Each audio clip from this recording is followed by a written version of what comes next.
Astaghfirullahalazim. La hawla wa la quwwata innaka samiun qaribun mujibud da'wati ya qadi al-hajat ya qadi al-hajat. Bismillahilladzi la yadurru ma'asmi syai'un fil ardi wa la fis sama' was-sami'ul 'alim. Allahumma salli wa barik ala Muhammad wa ala wa la hawla wa la quwwata illa billahil 'aliyyil 'azim. La ilaha illallah wahdahu la syarika lahu.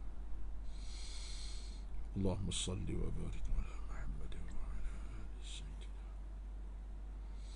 La ilaha illa anta subhanaka inna kunna minadh zalimin. La ilaha illa subhanaka inna kunna minadh zalimin. La ilaha illa anta subhanaka inna kunna minadh zalimin. La hawla wa la quwwata illa billah. Allahumma salli ala sayyidina Muhammad wa ala ali sayyidina Muhammad wa ala sayyidina.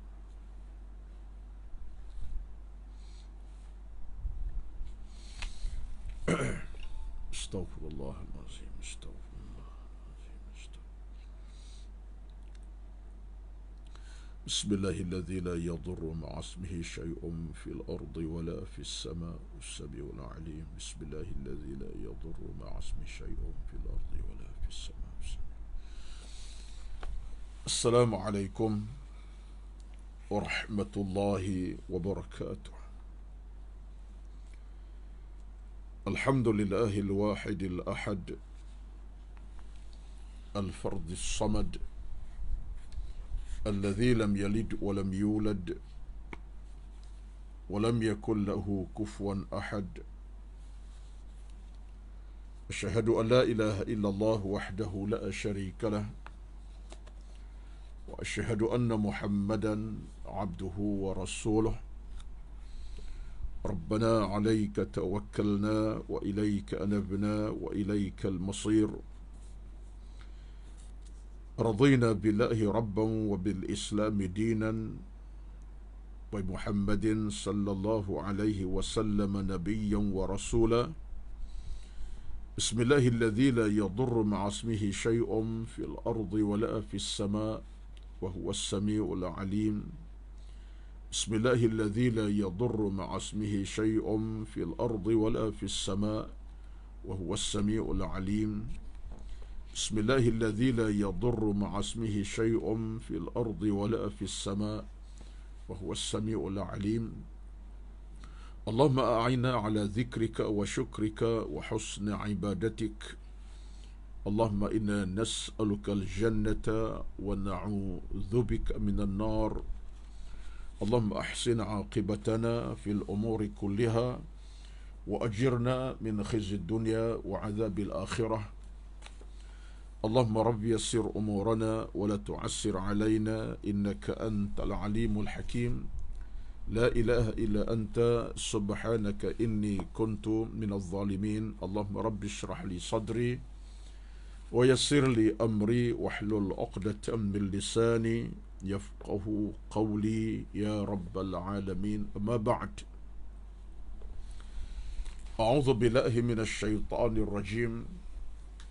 Bismillahirrahmanirrahim. Yarfa'illahu alladhina amanu minkum walladzina utul ilma darajat. Sadaqallahul azim. Yang bermaksud Allah Subhanahu wa taala mengangkat kedudukan orang-orang yang beriman di kalangan kamu dan orang-orang yang berilmu dengan kedudukan yang tinggi ataupun darajah yang tinggi. Sadaqallahul azim. Surah Al-Mujadalah ayat ke-11. Surah Al-Mujadalah ayat ke-11. Allah juga berfirman dalam Al-Quranul Karim yang berbunyi a'udzu billahi minasyaitonir rajim. Qul hal yastawi alladhina ya'lamuna wal ladhina la ya'lamun innama yatadhakkaru ulul albab. Sadaqallahul azim. Bermaksud, katakan Muhammad, apakah sama di antara orang-orang yang berilmu di kalangan kamu dengan orang yang tidak berilmu di kalangan kamu? Sesungguhnya yang ingat pada Allah hanyalah orang-orang yang berakal, yang berilmu dan orang-orang cerdik al-albab. Surah Az-Zumar ayat ke-9. Az-Zumar ayat yang ke-9. Sadaqallahul Azim. Yang berbahagia dan dihormati, yang dikasihi pengurusi dan kuasa Surau An-Nur Fasa 3A Bandar Seremban Selatan, dan seluruh dan kuasa pengurusan surau yang dihormati Ashabul Fadilah, Tuan-tuan Imam Surau An-Nur Fasa 3A, Tuan-tuan Bilal, dan yang dikasihi, yang diraikan, yang dicintai semuanya, iaitulah di kalangan para jamaah Surau An-Nur Fasa 3A, tuan-tuan dan puan-puan muslimin dan muslimat, dengan tidak kita lupakan rakan taulan kita yang bersama sentiasa dalam siri online live ini. Bahkan pagi ini telah pun masuk 36 orang ya setakat ini ke siaran online kita. Kepada semua diucapkan marhaban, ahlan wa sahlan biqudumikum wa musyarakatikum jami'an. Mudah-mudahan Allah Subhanahu wa taala berikan kita keberkatan, kerahmatan dan kebaikan yang berpanjangan di atas usaha kita untuk bersama dalam program ilmu yang sebegini, jauh ataupun dekat. Itulah di antara sebuah perjalanan yang kita nak kena sentiasa hidupkan, jangan dimati-matikannya. Itulah perjalanan kita bersama dengan ilmu. Dan sesungguhnya tak ada suatu nilai hidup yang lebih utama dalam sebuah kehidupan beragama melainkan kita melawan kejahilan, menolak kejahilan, dan kita mengangkat keimanan dan keilmuan. Ini satu perjuangan yang tak ada hentinya. Sebab ilmu ni tuan-tuan satu makanan yang mesti kita makan dengan selahap-lahapnya, kerana ilmu tidak pernah berikan kita kekenyangan sebenarnya. Bahkan ilmu beri kita kenikmatan dan keselesaan. Dia tak mengenyangkan, tapi dia berikan kita kenikmatan, keselesaan. Suatulah kita nak kena pelahap dengan ilmu sampai bila-bila. Daripada kita hidup sampai kita kemati, ilmu adalah merupakan pemandu yang betul-betul akan bawa kita ke jalan hidup yang selamat. Ini satu fakta yang penting kita kena ambil. Suatu saya mulakan tadi, dan saya ingatkan balik diri saya, tuan-tuan semua, dengan ayat tadi. Allah sebut kepada kita betapa Allah angkat darajah kita. Kenapa Allah angkat darajah kita? Kerana berilmu dan kita beriman. Yarfa'illahu alladhina amanu minkum walladhina utul ilma darajat. Surah Al-Mujadalah ayat ke-11. Jelas Allah mengangkat darajah kerana orang itu berilmu dan beriman. Artinya kalau jahil dan tidak ada keimanan, kufur, dia tak akan ke mana-mana. Bahkan makin disaksa dan makin menghancurkan kehidupan pada masa depannya. Syurga tak akan dia nampak, ia nampaklah neraka Allah Azza wa Jalla. Itu kenyataan. Jadi sebab itulah bila cakap ilmu ni, kita bercakap tentang benda yang real kepada kita. Dan isu kita sekarang ni tuan-tuan ialah isu kemahuan, kehendak saja. Dia bukan isu, saya tak fikirlah dalam suasana sekarang, isu ilmu tidak ada, pengajian tidak ada, surau tidak ada, masjid tak ada ceramah, guru-guru tak mengajar. Tak fikir itu. Yang saya fikir ialah di mana kita punya kemahuan, kehendak dan kesedaran. Itu yang utama. Kemahuan, kehendak dan kesedaran kita, keinsafan kita untuk kita mencari ilmu. Itu faktor yang utama. Tapi kalau kehendak tidak ada, kesedaran pun tidak ada, keinsafan pun tidak muncul dalam hidup, maka habislah. Apa kita berbakti dalam hidup? Tak ada apa dah. Kesedaran pun tak terbuka, keinsafan tak ada, keinsafan untuk belajar tak ada, kemahuan pun tidak ada. Menyebabkan kita tidak akan mendapat lorong cahaya, tapi kita akan dapat lorong kegelapan, lorong kejahatan, kemaksiatan yang boleh membunuh jiwa, hati, perasaan kita. Ini kita paling takut. Sebab kita minta pada Allah Azza wa Jalla, Allahumma inni as'aluka ilman nafi'an. Minta kepada Allah, ya Tuhanku, aku mohon kepadamu ilmu yang bermanfaat. As'aluka ilman nafi'an, ya Allah, aku mohon kepadamu aku dapat ilmu yang bermanfaat. Masuk dalam hati jiwa, membuka jiwa kita. Masuk dalam jiwa, dia akan buka hati jiwa kita ke arah kebaikan. Itu ilmu yang bermanfaat. Dan kesan ilmu tadi akan buat kita kepada apa? Kepada keinsafan dalam beragama. Itu sebabnya Imam Al-Ghazali rahmatullahi alaihi Dalam kata-kata beliau yang cukup menariklah kalau kita renung balik kepada kata beliau dalam beberapa fakta dan data kita dapat tentang ilmu ini, jelas Imam Ghazali sebut kepada kita antara yang utama pertama sekali ialah ilmu ini ialah ma yazidu fi khawfika min Allah Ta'ala. Dengan ilmu, asas pertama ialah belum yang lain, ma yazidu fi khawfika min Allah Ta'ala, dia akan menambahkan rasa takut kepada Allah Subhanahu wa Ta'ala. Al-khawf itu takut pada Allah. Ini antara perkara penting dengan ilmu. Dia akan berikan kita nilai tambah, iaitu melalui rasa takut pada Allah. Takut dengan maksud bukan makin jauh, tetapi al-khawfu bina at-taqarrub ila Allah. Bukan al-bu'd, bukan jauh tapi makin dekat. Takut menjadi kita makin cuba nak merapati Allah dengan ilmu, dengan iman. Itu maksud takut. Dengan maksud al-khawfu di sini ialah at-taqarrub ila Allah, taqarruban ila Allah. Maksud makin dekat Tuhan. Itu kenyataan. Jadi bila sebab kita berilmu, tuan-tuan, kata Imam Ghazali, ma yazidu fi khawfika min Allah, dengan makna kita makin merasa dan terasa ancaman neraka yang menakutkan kita, ancaman seksa yang menakutkan kita, ancaman bahaya di padang mahsyar. Semua itu menjadikan kita makin takut hadapi semua itu. Maka sebab itulah kita akan mencari jalan pulang. Kaifa ruju' ila Allah, bagi kita nak pulang pada Allah bil ilmi wa bita'allumihi, dengan ilmu dan belajar ilmu itu. Jadi ini asas pertama yang kata Imam Al-Ghazali, dengan ilmu ini yazidu fi khawfika min Allah Ta'ala. Dia gandingkan bersekali dengan, di samping ilmu dapat menjadikan kita makin takut pada Allah, dia gandingkan juga dengan wa yazidu fi basiratika bi'uyubi nafsika. Dengan ilmu ni kita akan kenal diri kita, keaiban kita, kelemahan kita, kekurangan kita, kedaifan kita, kejahatan kita, keburukan kita kenal. Bi'ayubi nafsik, kita kenal keaiban kita, dari sudut kelemahannya, kekurangannya, kejahatan kita, dari sudut keburukan kita. Ayub, makna aibun, ayub nafsik, tentang keaiban kita. Faktor kejahilan tu kita faham, aku ni jahil, tak faham agama, aku ni jahat, banyak maksiat. Ini semua tuan-tuan akan buka jalan-jalan kepada keimanan. Manusia ni bila dia faham tentang keaiban dirinya, dia faham tentang kelemahan diri, dia akan mencari jalan pulang untuk membina kebaikan, kemuliaan. Dia tak akan berbiarkan begitu. Sebab itulah ilmu ni akan pandu kita. Jadi sebab itulah tekankan di kesempatan pagi ini awal mukadimah apa, sebab dalam kita nak memproses sebuah kehidupan yang baik melalui proses-proses yang kita kena lalui, asas pertama dan utama ialah dengan kita berilmu. Betullah bila kita dapat mencari ruang masa untuk ilmu, kita ambil ruang kebaikan dalam hidup, kesihatan untuk ilmu, ruang masa untuk kita cari ilmu, itu satu di antara faktor yang boleh menjayakan kehidupan kita seterusnya.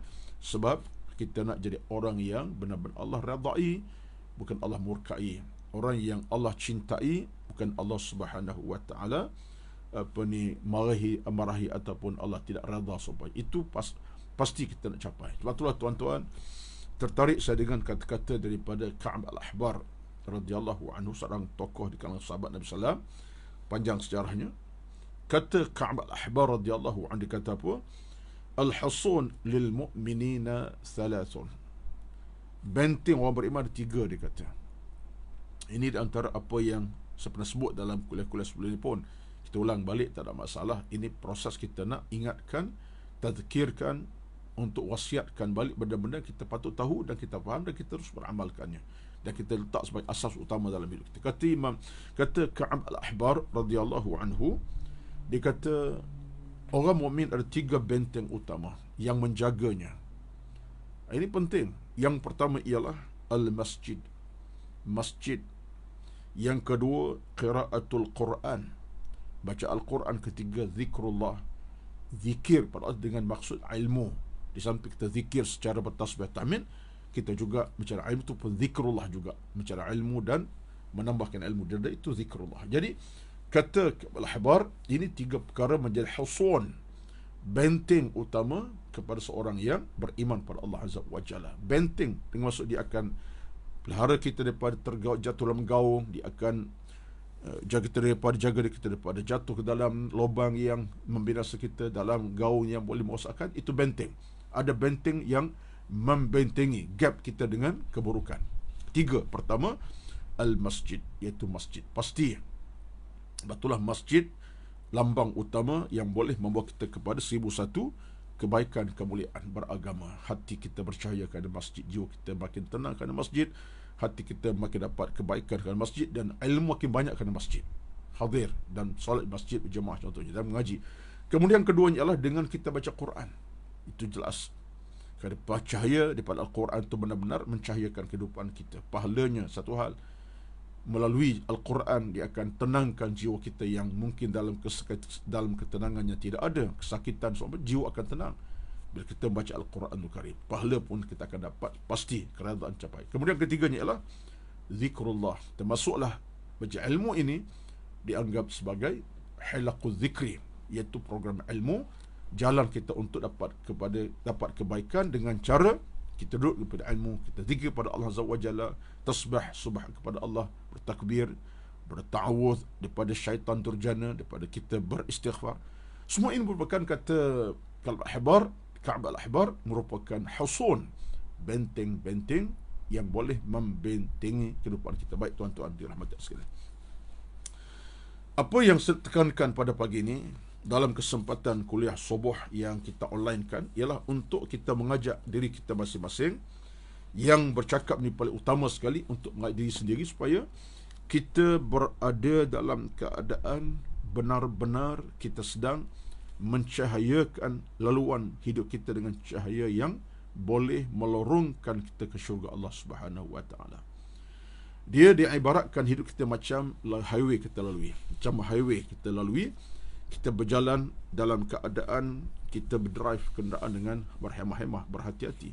Saya nak bayangkan kronologinya, analoginya, bukan analogi dengan bentuk highway. Analogi, ya, bukan kronologi, analogi dengan highway. Highway kita akan lalui setempoh jalan yang memakan masa panjang, 3 jam, 4 jam, mungkin sampai 7 jam, 8 jam contohnya, ya.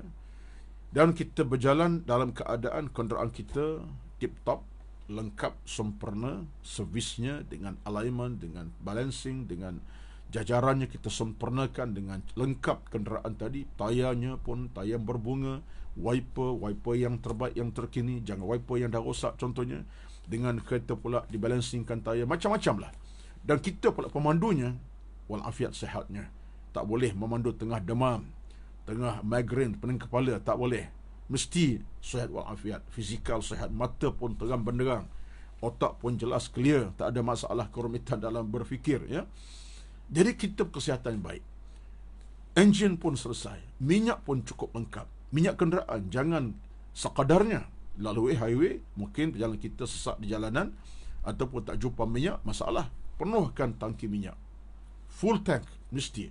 Jadi saya bawa teknologi bukan apa sebab lalu kita kait dengan soal perjalanan ke highway, kemudian sampai ke mana, daripada highway ke mana kita pergi. Kita bukan jalan kosong-kosong, jalan kosong tempat-tempat. Kita ada matlamat, ke mana balik kampung, ke mana ada urusan pekerja, ke mana ada urusan apa ni tertentu.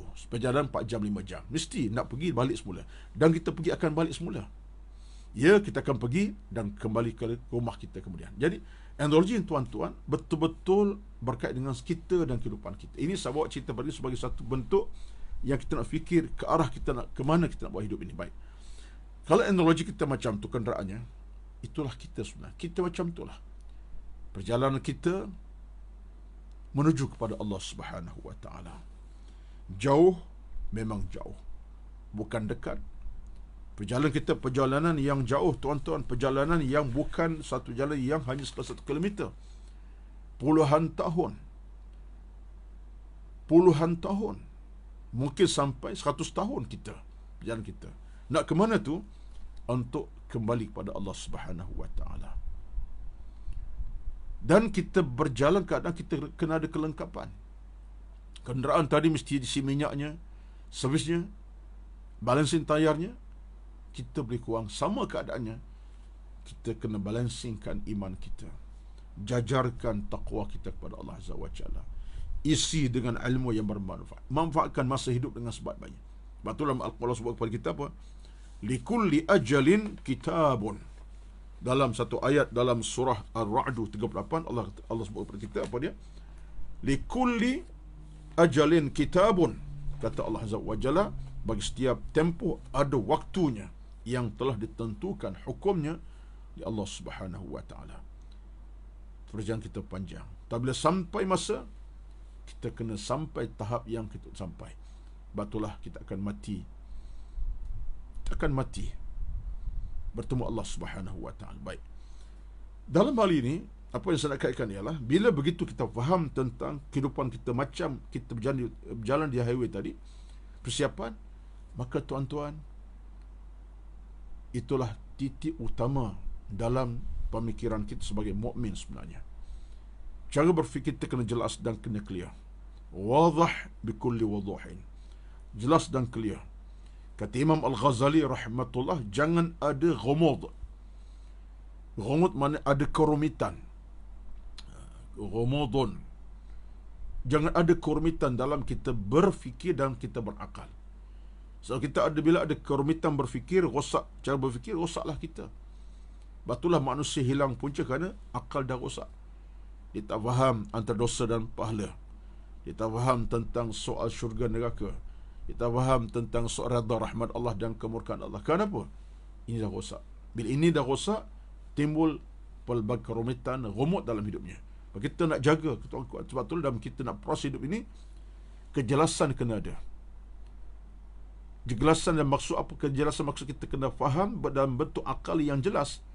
Siapa kita, ke mana kita, apa kita nak bawa, ke mana kita pergi akhir bertemu Allah, bila masa akan datang kematian. Ini semua benda kepada kematangan akal. Akal dah rosak, apa kita nampak? Tak nampak apa dah. Kejahatan, kebaikan tak boleh bezakan. Keburukan dan kebenaran kita tak boleh bezakan. Dosa pahala tak boleh kita bezakan. Manusia bila rosak akal, baik buruk dia tak boleh terbeza. Dosa pahala tak boleh beza dia. Dia rembat dia. Yang baik dia buat, buruk dia buat. Yang halal dicari, yang dosa dia rembat juga. Sebab dia rosak akal. Bagi di sini kita nak kena fikir dalam konteks supaya akal kita mesti ada nilai. Kata Al-Imam Al-Ghazali juga dalam bab akal, dia kata apa? Akal ini bila ia dicernakan dengan ilmu, dia benar mampu untuk didik kita. Bila dicernakan dengan ilmu, sebab itulah kita mesti belajar. Saya sebut kat awal tadi, bila kita belajar ilmu, kita akan kenal putih barangnya, hitam barangnya, benar isunya, salah isunya, dosa isunya, baik, kita boleh faham. Sebab itulah bila kita ada kejernihan akal ini, dia merupakan satu lambang utama ke arah kita nak bina sebuah kehidupan yang baik. Sebab itulah dalam hubungan kita dengan kehidupan, tiga benda yang kita nak kena pasakkan sekali: akal, jasad dan roh. Tiga ini nak kena pasakkan bersama: akal, jasad dan roh. Akal, jasad, roh. Dia tak boleh perisah. Kerana ketiga-tiga perkara ini mesti diselaraskan demi untuk meraih suatu kehidupan yang tenang, bahagia dan berjaya di radha Allah SWT. Akal mesti diisi dengan kekuatan yang sepatutnya, ilmu, keimanan. Jasad diisi dengan kekuatan sepatutnya, dengan pemakanan yang walafiat sehatnya, jasad kita berkembang baik di kesihatan. Dan roh kita diisi dengan keimanan kokoh pada Allah Azza wa Jalla, kefahaman mendalam tentang dosa, pahala, syurga, neraka, macam-macam. Jadi kalau kita tengok dalam kerangka sebuah kehidupan, akal hilang sahaja, jasad makin mana cantik sekali pohon, fizikalnya mantap. Orang kata sasa lah dalam dunia sekarang ni, ya, sasa dan tubuhnya begitu solid, ya, fizikalnya, jasadnya, tapi akal tidak ada, rosak. Sementara roh pula, roh yang kosong daripada agama, hidupnya tanpa ada kekuatan ilmu iman. Rohnya ada tapi kosong pada agama. Kita ada makna, tuan-tuan. Orang tak tengok kita pun, sasa jasadnya, fizikal, tetapi rohnya tak ada, mati. Kemudian dia pula akhlak, dia punya akal rosak. Oh, tak perhati, orang tak tengok, nilai tak ada. Tapi kalau kita keadaan akal ada, cantik, akal berfikirnya mantap, dan begitu sempurna. Jasad okey, tapi roh tak ada. Roh keimanan pula rosak. Tak masuk iman di dada, meracau tak menentu hala, buat maksiat secara terbuka begitu rupa. Orang tak pandang juga tuan-tuan. Ini perosak ini. Maksud ini perosak ni. Walaupun dia berakal cerdik, sekalipun jasadnya sempurna, tapi kerana rohnya rosak, iman tak masuk, pun akan jadi maksudnya perosak. Termasuklah juga, kalaupun akal ada. Akal ada. Ini mungkin peringkat ketiga. Akal ada, sempurna, tapi rohnya pun ada, tapi jasad tak ke mana. Pun jadi kepayahan. Orang nak beribadat, kalaupun jasadnya, kalaupun rohnya ada, tetapi kalaulah akal sempurna, tapi jasad tak sempurna, pun payah.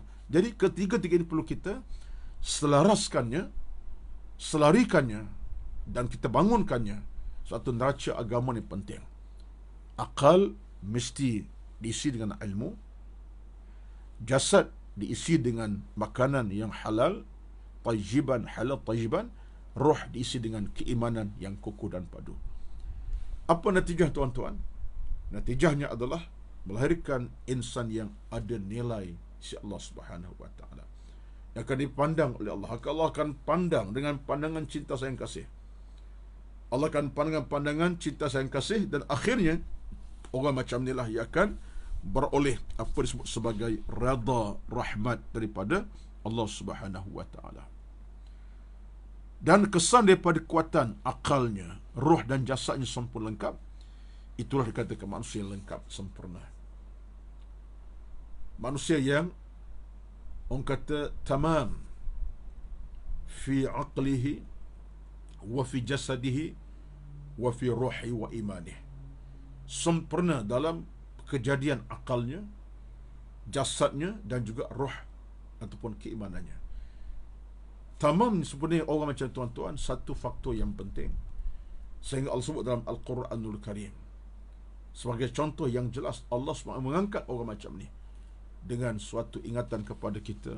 Contoh kita ambil, kalau kita balik dalam surah Al-Anfal, Allah sebut ini faktor orang berjaya, kerana hidupnya sentiasa diwarna-warna keilmanan dan kebaikan. Innamal mu'minuna alladhina idza dzukirallahu wajilat qulubuhum wa idza tuliyat alaihim ayatuhu zadatuhum imana wa ala rabbihim yatawakkalun. Surah Al-Anfal, kita boleh tengok bagaimana Allah merakamkan ciri-ciri orang beruntung berjaya ini, yang orang diangkat darajahnya kerana mereka dengan Allah dekat rapat, gemetar hati bila sebut nama Allah Azza wa Jalla, dan mereka jaga kehidupan mereka dengan agama. Itulah orang benar-benar bertawakal pada Allah Azza wa Jalla. Jadi neraca tuan-tuan, neraca yang kita boleh nak kesampingkan sama sekali. Betul, neraca yang kita nak kena angkat, kita kena sentiasa perelokkannya, dan kita kena sentiasa jadikan sebagai neraca utama. Supaya apa? Supaya kita hidup dalam suasana yang diradai oleh Allah Subhanahu wa taala, bukan sebuah kehidupan yang dibenci oleh Allah Subhanahu wa taala. Saya nak kaitkan dengan satu kata-kata yang menarik daripada Sulaiman Ad-Da'rani, seorang tokoh besar yang meninggal tahun 215 Hijrah. Ini antara ulama yang disebut namanya Abdul Rahman bin Ahmad At-Tayyah Al-Anusi, seorang yang zahid daripada Dimashq, ya, daripada Syria, kemudian berpindah ke Baghdad untuk cari ilmu, kemudian balik kepada Dimashq dan meninggal di Dimashq. Akhirnya di antara kibar al-mutasawwifin, di antara kalangan besar dalam bidang tasawuf. Beliau bernama Abu Sulaiman Ad-Da'rani rahmatullahi alaih. Ia meninggal tahun 215 Hijrah. Dia kata apa? Dia kata as'adun nasi, orang yang paling bahagia. Tengok tuan-tuan, diguna perkataan as'adun nas, paling bahagia ni. Neraca bahagia itu neraca agama, bukan neraca dunia. Kita kalau angkat neraca dunia sebagai neraca kehidupan bahagia, susahlah. Sebab orang pandang tentang wang ringgit, harta benda. Itu norma dunia semasa macam itulah. Bahagia kerana wangnya besar, bahagia kerana duit banyak, bahagia sebab katanya bertingkat-tingkat katanya. Maksudnya banyaklah tu, duit berlipat-lipat. Itu neraca dunia. Tapi neraca akhirat bukan begitu. Allah tidak kaitkan kebahagiaan kerana harta semata-mata. Tapi kata Ad-Da'rani, kebahagiaan itu datang dari mana? Man lahu qalbun alimun.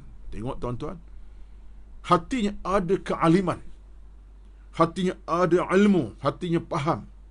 Tengok tuan-tuan, asas pertama, Orang bahagia kata Abu Sulaiman Ad-Dari ialah orang yang man lahu, siapa yang baginya ada hati yang alimun, hati yang berilmu, hati yang alim. Macam mana pula hati yang alim ini? Hati bercakap, berceramah? Tidak. Tapi hati yang diwarnai oleh ilmu, oleh keimanan pada Allah Azza wa Jalla. Dorongan itu. Sebab kita dalam soal hidup, tuan-tuan, dorongan kepada kebaikan, saya sebut sentiasa, faktor menampakkan kita dalam dijaga oleh Allah Azza wa Jalla. Dorongan hati kita nak buat kebaikan, nak menyumbang, nak memberi, nak infak, nak buat ibadat, nak dengar ilmu, nak datang ke tempat baik. Hati kita ada dorongan, ada suatu dorongan kepada kebaikan. Itu tanda apa tu? Tanda Allah sedang pelihara kita daripada kegawatan dan keburukan. Dorongan kepada kebaikan satu rezeki. Allah yang pandu tu. Sebab tu kepada Allah Subhanahu wa Taala. Ada hati yang tak terdorong. Dia dengar azan tapi tak nak ke masjid. Dia tahu tabung berjalan, dia tak boleh nak menyumbang. Hati tak terdorong kepada kebaikan. Tapi ada hati, orang yang disebut sebagai qalbun alimun, hati yang alim, yang berilmu. Ini kata As-Sulaiman Ad-Dari, orang yang bahagia, orang yang dalam keadaan as'adun nas, yang paling bahagia. Subhanallah azim. Tuan-tuan, boleh tak kalau kita renung sekejap tentang nilai kebahagiaan harga hati ni? Saya rasa perlu kita semak baliklah. Saya pun semak kembali. Sebab apa? Sebab banyak benda dalam hidup kita seharian, kita bila terdorong kepada satu benda kebaikan yang bersifat baiklah, sifatnya baik, itu satu kemanisan dalam sebuah kehidupan. Ada suatu kemanisan, al-halawah, dan suatu kebaikan, ataupun disebut sebagai al-hasanah kepada kita. Sebaliknya, kalau kita hati terdorong pada kejahatan, memanjang, tak suka pada kebaikan, itu satu musibah, malapetaka. Dan kita boleh rasa batu manusia, dia boleh rasa antara baik dan buruk kan hatinya bercakap padanya. Ini baik, ini buruk, ini hitam, ini putih. Kita boleh kenal. Tetapi kenapa kita kadang-kadang terjebak juga dengan keburukan? Ini persoalan yang kita kena tanya. Sebab hati kita masih belum bercahaya. Hati hidup, tapi hidup yang belum sampai tak percaya penuh. Maka kita nak kena proses. Kenapa? Hati kena dibelai, diberi suntikan, diberi jagaan yang rapi, himayah, jagaan yang penuh. Satulah di antara jaga hati ini ialah dengan kita banyak beristighfar kepada Allah Subhanahu wa Ta'ala. Kata Al-Imam Al-Hasan Al-Basri rahmatullahi alaihi, akthiru fil istighfar fa innahu yulayyin al-qulub, ataupun al-qalb. Banyakkan istighfar, kerana istighfar itu boleh melembutkan hati-hati ataupun hati kamu. Layyin, dia melembutkan hati dengan istighfar, kata Al-Basri. Maka cara antara utama ialah kita banyak beristighfar. Sebab tu dalam konteks kita dengan ilmu tasawuf contohnya, kita nak kena banyakkan istighfar. Sebab apa? Sebab pulangan istighfar banyak sekali. Di samping Allah angkat dosa kita, Allah pulangkan melalui hati kita. Hati yang sakit mula sembuh, hati yang dah mati mula hidup semula, hati yang dah berkeladak rosaknya dicahaya kembali. Kekuatan tu ada. Tapi kalau kita tak cari kekuatan melalui asas tadi, istighfar tak ada, la syai', tak ada apa dah kita. Hati kita makin sakit, jiwa kita makin lumpuh, dan akhlak kita makin rosak. Sebab istighfar pakaian utama selama-lamanya. Kata para ulama, kata Imam Al-Ghazali pun, kata Al-Basri tadi, istighfarkan banyak kepada Allah. Kita boleh yulayyin al-qalb, dia boleh menjadikan hati kita itu semakin lembut, percaya. Baik, itu satu. Yang kedua, dalam satu riwayat yang lain, ya, kita nak sebut tentang soal hati dan bina hati supaya kita dapat kekuatan sikit sebanyak, ialah kita nak kena hidupkan suasana bukan setakat kita istighfar. Supaya hati kita arah kepada kebaikan, cenderung kepada kebaikan ada. Yang kedua ialah kita memikirkan tentang hal-hal kematian. At-tafakkur fi ahwalil mauta, hal-hal mayat dan kematian. Tuan-tuan sekalian, ada riwayat saya baca, sempat baca beberapa hari yang lepas, ya, dan riwayat itu depan saya pada pagi ini, disebutkan bagaimana dalam hadis Imam Tirmizi menerusi Ummu Hani radhiyallahu anha, maka dia sebut satu cerita tentang Uthman Affan radhiyallahu anhu.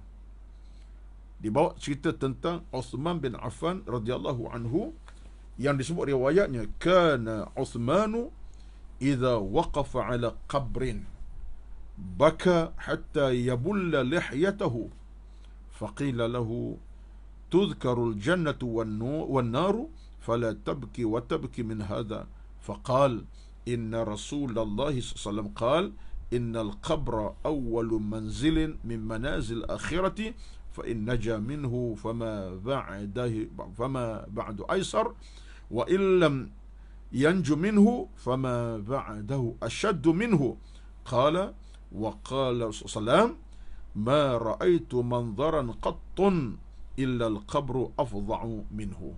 Ini hadis daripada Ummu Hani radhiyallahu anhu. Cerita menarik tuan-tuan. Saya rasa cerita ni kalau nak dibentangkan detail memang panjang cerita, tapi sambil rumusan saja.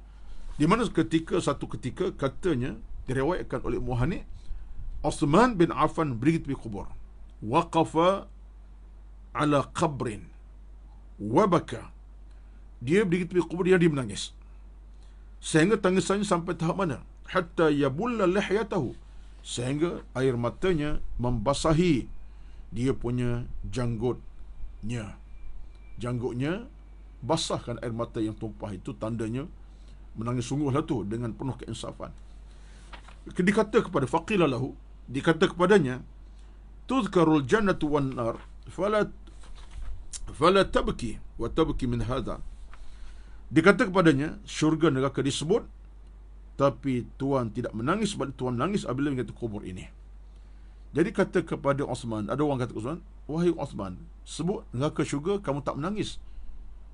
Bila kau tengok kubur kau menangis. Bila kau tengok kubur kau menangis sampai basah janggut. Apa cerita ni? Lalu kata Uthman radhiyallahu anhu, Uthman jawab dengan katanya, dia kata apa? Inna Rasulullah sallallahu alaihi wasallam qala innal qabra awwalu manzilin min manazil akhirati fa in naja minhu fama ba'dahu aysar minhu wa in lam yanju minhu fama ba'dahu ashaddu minhu. Kata Uthman begini, aku dengar syurga neraka tak menangis sangat. Bila tengok kubur macam sekarang, aku menangis. Sebab aku pernah dengar Nabi bersabda, kata Nabi SAW, sesungguhnya kubur merupakan persinggahan pertama di akhirat yang perlu ditemui. Makna kubur tempat pertama disanggai, belum sampai ke akhirat. Itulah tempat pertama kita singgah, itu kubur. Jika berjaya di sini, jika berjaya di alam kubur, maka selepas itu mudah dan mudah. Tetapi jika gagal di alam kubur, selepasnya lebih dahsyat, lebih susah, lebih payah. Tengok tuan-tuan, Nabi beri satu peringatan. Berjaya di alam kubur, selepasnya dipermudahkan untuk ke syurga pada mahsyar.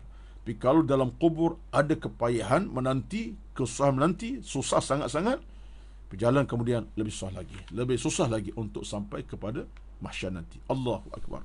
Kata Uthman radhiyallahu anhu, kata Nabi tadi, kata Uthman, aku sebenarnya terasa sangat-sangat terkesan tengok kubur ini, hatiku berdetik. Sebab Nabi pernah berkata, Nabi pernah bersabda, ma ra'aitu manzaran qattun illa al-qabru afdha' min. Kata Nabi SAW, saya tidak pernah melihat satu pandangan melainkan kubur dahsyat padanya. Maksudnya kubur ini menjadi peringatan kepada kita. Belum pun kita sampai ke alam mahsyar, kubur adalah satu lambang untuk kita bentuk hati kita, keinsafan kepada Allah Subhanahu wa ta'ala, supaya hati kita hidup. Tengok kubur, kita merasa kita akan mati, terseksa, susah di alam barzakh seorang-seorang. Ini proses tuan-tuan. Jadi saya sebutkan tadi supaya kita tahu di mana kita berada. Akhirnya dengan sebab ingat kepada kubur, bahkan istighfar tadi, hati kita akan bercahaya dan terus bercahaya. Kekuatan di situ. Bila hati ada kekuatan, semua urusan agama akan dipermudahkan oleh Allah Subhanahu wa ta'ala, dan kesannya ia adalah dengan sebab kita dipermudahkan amal oleh Allah Subhanahu wa ta'ala, kita akan beroleh suatu kehidupan yang tenang, yang bahagia, yang menyelesaikan kita, mengamankan kita, tak ada kesempitan, kepayahan. Itulah kita tuan-tuan rindu semua itu sebenarnya. Dalam hidup ini banyak ujian kita boleh berlalu, yang kita akan hadapi, dan semua datang daripada ujian pelbagai, ujian hati, ujian perasaan, ujian harta, ujian keluarga, ujian anak-anak, ujian kita sendiri. Banyak. Tapi semua itu sebenarnya ada jawapannya dalam agama.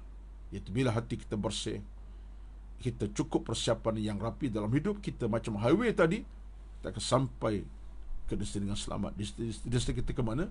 Nun 3 jam, penghujung kita akan selamat sampai. Macam kenderaan tadilah, kita berkenderaan daripada Kuala Lumpur nak ke Besri, Perlis contohnya, jauh ke utara, 6-7 jam jalan, kita akan selamat sampai dan boleh balik ke rumah kita kemudian dengan selamat. Kenderaan kita tip top, kita pun lengkap dalam keadaan tak kesihatan baik, tak mengantuk bawa kereta. Macam itulah kita. Maka kita nak fikir sekarang bagaimana kita nak luruskan perjalanan ini. Betul istiqamah dalam ilmu agama, istiqamah dalam beribadat, mulia hati kita kerana Allah Azza wa Jalla. Jelas pemikiran kita berfikir, akal kita jelas, tak ada kelam kabutnya, jasad kita lebih sempurna dengan makanan yang halal Allah. Kemudian kita punya roh pun hidup dengan ilmu agama. Tuan-tuan sekalian, renung-renungkanlah, kerana perjuangan ini perjuangan yang tak ada sempadannya. Kerana hidup ini sempadannya adalah kematian. Bila kematian datang, segala akan terputus, amal terputus, ilmu terputus, iman kita tak ada apa yang nak buat lagi. Setakat itulah, keluarga terputus, harta terputus, semua terputus. Sebab kita bila Allah matikan, memutuskan kita urusan keduniaan, hatta urusan ibadat sendiri pun terputus. Jadi kita nak di mana kita ada. Sebab itulah saya ajak tuan-tuan di pagi ini dalam kerangka muhasabah diri ini untuk kita angkat balik supaya perjalanan kita perjalanan yang penuh dengan restu Allah Subhanahu wa taala. Allah seolahnya Allah merestui kita. Allah restu kita dengan nikmat yang berkat. Allah restu kita dengan nyawa yang diberkati. Allah restu kita dengan nikmat hidup yang berkati. Allah restu, bukan Allah tidak restui, apalagi Allah murkai kita. Wal a'yadzu billah. Maka tuan-tuan, itu di antara, saya rasa di antara poin yang kita boleh sebut pada pagi dalam kerangka perbincangan ilmu kuliah online ini. Mudah-mudahan sampai mesej ilmu kepada kita. Dan akhirnya kita nak tengok satu perkara dalam hidup ini pun disebutkan oleh Al-Imam As-Suyuti, Imam Al-Ghazali juga menyatakan bahawa bila hidup ini sudah diwarnai dengan kebaikan demi kebaikan, maka itulah pintu keselamatan kita di hujung usia nanti. Bila diwarnai dengan kebaikan demi kebaikan, itulah pintu kita di hujung usia nanti. Pintu ke mana tu? Bukan pintu kubur saja. InsyaAllah pintu ke syurga Allah Subhanahu wa. Pintu kubur satu hal lah. Pintu kubur satu kepastian, tapi akhirnya pintu kepada syurga Allah Subhanahu wa ta'ala. Doa kepada Allah Azza wa Jalla, moga Allah berikan keberkatan. Allahumma inni as'aluka al-ilman nafi'an wa amalan mutaqabbalan wa rizqan halalan tayyiban. Kita tiga perkara minta. Ini hadis. Minta yang pertama ilmu bermanfaat, kedua minta rezeki halal, ketiga amalan yang diterima oleh Allah Subhanahu wa ta'ala. Ilman nafi'an wa rizqan halalan tayyiban wa amalan mutaqabbala. Ya Allah, rezeki aku dengan ilmu yang bermanfaat, dengan rezeki halal, kemudian amal-amal yang kau terima ya Allah ya Tuhan kami. Itulah sekadar pertemuan kita pada pagi ini tuan-tuan, untuk memantapkan urusan iman dan ilmu amal kita insya-Allah. Saya mengajak tuan-tuan untuk terus menyumbang kepada Surah An-Nur fasa 3A, dan pihak surau akan mengadakan pada tanggal 31 hari bulan depan, Ogos, bersemaan dengan Hari Kebangsaan pada Rabu. Surau akan mengadakan program karnival daripada pagi hingga ke malam, bermula jam subuhnya hingga ke malamnya. Maka tuan-tuan perlu bantuan, mudah-mudahan sedikit kita onlinekan pada pagi ini dan seterusnya, walaupun tak banyak, insya-Allah ianya menjadi pintu kerahmatan, keberkatan di atas nombor akaun bank Islam yang tertera. Mudah-mudahan semuanya diberkati oleh Allah Subhanahu wa taala. Banyak Allah berkati, sikit sumbang pun Allah rahmati insya-Allah. Yang penting adalah dengan sebab kita derma dan menyumbang tuan-tuan, pasti memberikan kita nilai kesuburan harta, kesuburan dalam kita beribadat kepada Allah Azza wa Jalla. Kerana dalam hal ini Allah sebut kepada kita, Qul inna rabbi yabsutur rizqa liman yasha'u min ibadihi wa yaqdiru lahu wa ma anfaqtum min syai'in fahuwa yukhlifuhu wa huwa khairur raziqin. Surah Saba 39. Katakan Muhammad, sesungguhnya Tuhanku telah bentangkan rezeki. Allah murah kepada kita. Allah beri pada siapa hamba yang dikehendaki, diberikan kadar harta yang cukup kepadanya, dan siapa belanjakan harta untuk tujuan yang baik, Allah ganti kembali. Kerana Allah Tuhan yang sebaik-baik rezeki. Jadi kita dah ada rezeki tuan-tuan, yang kita abaikan untuk kita menyumbang, terutama kepada program ilmu, kepada surau masjid, kepada anak yatim, orang perlu, kepada bantuan kita. InsyaAllah mudah-mudahan semuanya menjadi pintu keberkatan yang menyelesaikan kita dunia dan di akhirat nanti, insyaAllah. Jumpa lagi insyaAllah, mudah-mudahan. Assalamualaikum warahmatullahi wabarakatuh. A'udzu billahi minasyaitonir rajim. Bismillahirrahmanirrahim. Alhamdulillahi rabbil alamin. Wassalatu wassalamu ala sayyidina Muhammad wa ala alihi wa sahbihi ajma'in. Allahumma inna nas'aluka ridha'aka wal jannah wa na'udzu bika min sakhatika wan nar. Allahumma innaka 'afuwun karimun tuhibbul 'afwa fa'fu 'anna. ربنا آتنا في الدنيا حسنة وفي الآخرة حسنة وقنا عذاب النار وصلى الله على سيدنا محمد والحمد لله رب العالمين والسلام عليكم ورحمة الله وبركاته.